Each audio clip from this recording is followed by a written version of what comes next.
తెలంగాణ ప్రభుత్వం కీలక నిర్ణయం తీసుకుంది. హెచ్ఎండిఏ పరిధిలోని అన్ని చెరువులను సర్వే చేసి విస్తీర్ణం, ఎఫ్టీఎల్, బఫర్ జోన్లను గుర్తించాలని ఇరిగేషన్, రెవెన్యూ శాఖలకు ఆదేశాలు జారీ చేసింది. 3 నెలల్లో సర్వేను పూర్తి చేయాలని తెలిపింది. సర్వే పూర్తయ్యాక చెరువుల వివరాలు వెబ్సైట్లో ఉంచాలని ప్రభుత్వం పేర్కొంది. గ్రేటర్ పరిధిలో ఇప్పటివరకు 71 చెరువుల సర్వేకు నోటిఫికేషన్ జారీ చేసింది సర్కార్.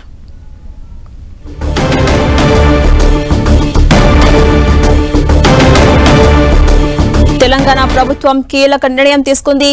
హెచ్ఎండిఏ పరిధిలోని అన్ని చెరువులను సర్వే చేసి విస్తీర్ణం, ఎఫ్టీఎల్, బఫర్ జోన్లను గుర్తించాలని అటు ఇరిగేషన్, ఇటు రెవెన్యూ శాఖలకు ఆదేశాలు జారీ చేసింది. 3 నెలల్లో ఈ సర్వేను పూర్తి చేయాలని తెలిపింది. సర్వే పూర్తయ్యాక చెరువుల వివరాలు వెబ్సైట్లో ఉంచాలని ప్రభుత్వం పేర్కొంది. గ్రేటర్ పరిధిలో ఇప్పటివరకు 71 చెరువుల సర్వేకు ప్రభుత్వం నోటిఫికేషన్ జారీ చేసింది.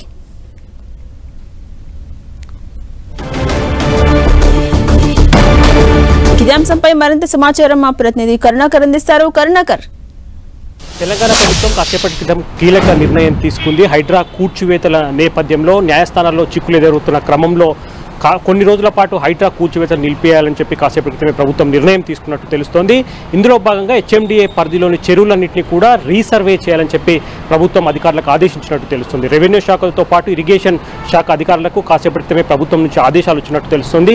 హెచ్ఎండిఏ పరిధిలోని ఉన్న చెరువులన్నింటినీ కూడా సర్వే చేసి మళ్ళీ కొత్తగా ఎఫ్టీఎల్, బఫర్ జోన్లను ఫిక్స్ చేయాలని చెప్పి ప్రభుత్వం అధికారులను ఆదేశించినట్టు తెలుస్తుంది. మనం చూస్తున్నాం హైడ్రా కూల్చివేతల నేపథ్యంలో పెద్ద ఎత్తున కోర్టుల్లో పిటిషన్లు దాఖలవుతూ వస్తున్నాయి. చాలా ఏళ్ల క్రితం ఎఫ్టీఎల్, బఫర్ జోన్లు ఫిక్స్ చేసిన నేపథ్యంలో వాటిపై క్లారిటీ లేదని చెప్పి పెద్ద ఎత్తున న్యాయస్థానాల్లో పిటిషన్లు దాఖలవుతున్నాయి. ఈ నేపథ్యంలో ముందు ఎటువంటి న్యాయపరమైన చిక్కులు రాకుండా మళ్ళీ కొత్తగా హెచ్ఎండిఏ పరిధిలో ఉన్న చెరువులన్నింటినీ కూడా ఎఫ్టీఎల్, బఫర్ జోన్లు ఫిక్స్ చేస్తే ఇక న్యాయపరమైన చిక్కులు ఎదురవ్వని చెప్పి ప్రభుత్వం భావిస్తోంది. మొత్తం 3 నెలల్లోగా హెచ్ఎండిఏ పరిధిలోని చెరువులన్నింటినీ కూడా ఎఫ్టీఎల్, బఫర్ జోన్లు ఫిక్స్ చేయాలని చెప్పి ఉత్తర్వుల్లో ఆదేశాల్లో జారీ చేసినట్టు తెలుస్తోంది. కాబట్టి 3 నెలల్లో పూర్తి స్థాయిలో రెవెన్యూ, ఇటు ఇరిగేషన్ శాఖ అధికారులు సంయుక్తంగా సర్వే చేసి హెచ్ఎండిఏ పరిధిలోని చెరువులన్నింటినీ కూడా సర్వే చేసి ఎఫ్టీఎల్, బఫర్ జోన్లు ఫిక్స్ చేసే అవకాశం కనిపిస్తోంది. మొత్తం హెచ్ఎండిఏ పరిధిలో 3500 పైచిరుకు చెరువులుంటే ఔటర్ పరిధిలో అంటే హైడ్రా పరిధిలోకి వచ్చేటివి మాత్రం 2300 పైచిరుకు చెరువులు ఉంటున్నాయి. కాబట్టి 3 నెలల్లో ఈ చెరువులన్నింటికి సంబంధించిన ఎఫ్టీఎల్, బఫర్ జోన్లు ఫిక్స్ చేసేందుకు అటు హెచ్ఎండిఏ కావచ్చు, ఇటు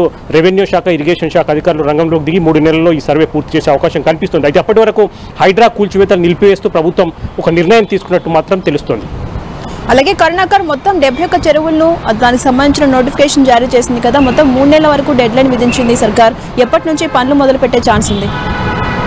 రేపటి నుంచే హెచ్ఎండిఏ కావచ్చు, ఇరిగేషన్, రెవెన్యూ శాఖ అధికారులు రంగంలోకి దిగే అవకాశం కనిపిస్తోంది. అయితే ఇప్పటికే న్యాయపరమైన చిక్కులు ఎదురవుతున్న నేపథ్యంలో 71 చెరువులకు సంబంధించిన సర్వేకి సంబంధించి ఇప్పటికే నోటిఫికేషన్ జారీ చేసింది. దాదాపు అందులో సగానికి పైగా 35కు పైగా చెరువులకు సంబంధించిన ఎఫ్టీఎల్, బఫర్ జోన్లు అధికారులు ఫిక్స్ చేసినట్టు తెలుస్తుంది. అయితే ఇప్పుడు మొత్తం ఏకంగా హెచ్ఎండిఏ పరిధిలోని చెరువులన్నింటినీ కూడా సర్వే చేసి ఎఫ్టీఎల్, బఫర్ జోన్లు ఫిక్స్ చేయాలని చెప్పి ప్రభుత్వం ఆదేశించింది. కాబట్టి రానున్న 3 నెలల్లో ఇరిగేషన్, రెవెన్యూ శాఖ అధికారులు సంయుక్తంగా హెచ్ఎండిఏ అధికారులతో కలిసి ఈ హెచ్ఎండిఏ పరిధిలో ఉన్న 2000కు పైచిలుకు చెరువులన్నింటినీ కూడా ఎఫ్టీఎల్, బఫర్ జోన్లు ఫిక్స్ చేసే అవకాశం కనిపిస్తుంది. అప్పటి వరకు వివాదాస్పదం అవుతున్న హైడ్రా కూల్చివేతలు తాత్కాలికంగా నిలిపివేసేందుకు ప్రభుత్వం నిర్ణయం తీసుకున్నట్లు మాత్రం చర్చ జరుగుతోంది. అలాగే కరుణాకర్, ఇప్పటి వరకు హైడ్రా కూల్చివేతలంటేనే సాధారణ ప్రజలు భయపడే పరిస్థితులు వచ్చాయి. వాళ్ళందరికీ కూడా ఇది ఒక మంచి వార్తని అనుకోవచ్చా? అంటే అప్పుడు వరకు ఎలాంటి కూల్చివేతలు ఉండవని అనుకోవచ్చా? ఖచ్చితంగా కొంత తాత్కాలిక ఊరటని అని మాత్రమే చెప్పవచ్చు. కానీ హైడ్రాపై ప్రభుత్వం ఎటువంటి వెనుకడుగు మాత్రం వేయలేదని చెప్పవచ్చు. ఎందుకంటే ముఖ్యమంత్రి రేవంత్ రెడ్డి చాలా దృఢ సంకల్పంతో ఉన్నారు. ఖచ్చితంగా హైదరాబాద్లోని హెచ్ఎండిఏ పరిధిలోని చెరువులన్నింటినీ కూడా ఖచ్చితంగా కాపాడి తీరుతాం, వాటిని భవిష్యత్తు తరాల కోసం రక్షిస్తామని చెప్పేప్పటికీ ముఖ్యమంత్రి చాలా ధీమాగా సమాధానం చెప్పిన పరిస్థితి మనం చూస్తున్నాం. కాబట్టి హైడ్రా ఏమాత్రం వెనుకడుగు వేసే ప్రసక్తే లేదు. కాకపోతే న్యాయపరమైన చిక్కులు ముందు ఎదురు కాకుండా, భవిష్యత్తులో ఇటువంటి ఇబ్బందులు రాకుండా హైడ్రా ఈ యొక్క ఫిక్స్ అంటే చెరువులకు సంబంధించిన ఎఫ్టీఎల్, బఫర్ జోన్లు ఫిక్స్ చేస్తే ముందు కోర్టుల్లో న్యాయపరమైన చిక్కులు ఎదురవ్వవు అని చెప్పి ప్రభుత్వం భావిస్తుంది. కాబట్టి 3 నెలల పాటు ఈ సర్వే కొనసాగుతుంది. 3 నెలల్లో హైదరాబాద్ అంటే హెచ్ఎండిఏ పరిధిలోని 2000 పైచిలుకు చెరువులన్నింటినీ కూడా ఎఫ్టీఎల్, బఫర్ జోన్ ఫిక్స్ చేసిన తర్వాత అప్పటికి ఎఫ్టీఎల్, బఫర్ జోన్లో ఉన్న అక్రమ కట్టడాలన్నింటి కూడా ఖచ్చితంగా హైడ్రా కూల్చివేసే పరిస్థితిని మనం చూస్తున్నాం.